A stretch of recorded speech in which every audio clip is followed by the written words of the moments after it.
Let's make milk toffees. Hi guys, நாங்கள் இன்றைக்கி எப்படி மில்க் டாஃபி செய்கிறேன்னு பார்க்க போகிறோம். வாங்க. ஃபர்ஸ்ட் நீங்கள் ஒரு ட்ரேயில் பட்டர் பூசி வச்சுக்கொள்ளுங்க. பிறகு ஒரு பேன் எடுத்து அதில் milk condensed milk and half cup of water and அதுக்கு பிறகு 1 கப் ஆஃப் சுகர் போட்டு நல்லா மிக்ஸ் பண்ணி வச்சுட்டு நல்லா மிக்ஸ் பண்ணணும். கைவிடாமல் மிக்ஸ் பண்ணணும். அப்போ தான் அடி பிடிக்காது. ஸோ நீங்கள் மிக்ஸ் பண்ணிக்கொண்டே இருக்கும்போது பாருங்கள் வரும் இப்படி பபுள்ஸாக வரும். அப்படி பபுள்ஸ் வரும்போது கொஞ்சம் நேரம் மிக்ஸ் பண்ணிக்கொண்டே இருக்கும்போது அந்த கலர் சேஞ்ச் ஆகும். டைம் பார்த்தீங்கன்னா கொஞ்சம் திக்காயிட்டு. ஸோ இந்த டைம் நீங்கள் கடமோன் போடணும். கடமோன் போட்டு நல்லா மிக்ஸ் ஆகும்போது இப்படி இந்த டெக்ஸ்சர் மாறும்.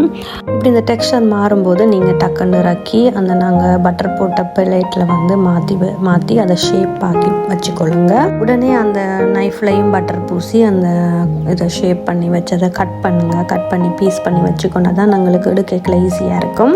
மில்க் டாஃபி இப்போ ரெடி. ஸோ நான் உங்களுக்கு ஃபுல் ரெசிபி டிஸ்கிரிப்ஷனில் கொடுக்குறேன். ஓகே, நீங்களும் செய்து பார்த்துட்டு எனக்கு எப்படி இருக்குன்னு கண்டிப்பாக கமெண்ட்ஸில் சொல்லுங்கள். சப்ஸ்கிரைப் பண்ணுங்கள் அண்ட் கமெண்ட் பண்ணுங்கள். மறக்காமல் பெல் பட்டனை கிளிக் பண்ணிக்கொள்ளுங்கள். தேங்க்யூ ஃபார் வாட்சிங். நெக்ஸ்ட் வீடியோவில் உங்களை பார்க்குறேன். பாய்.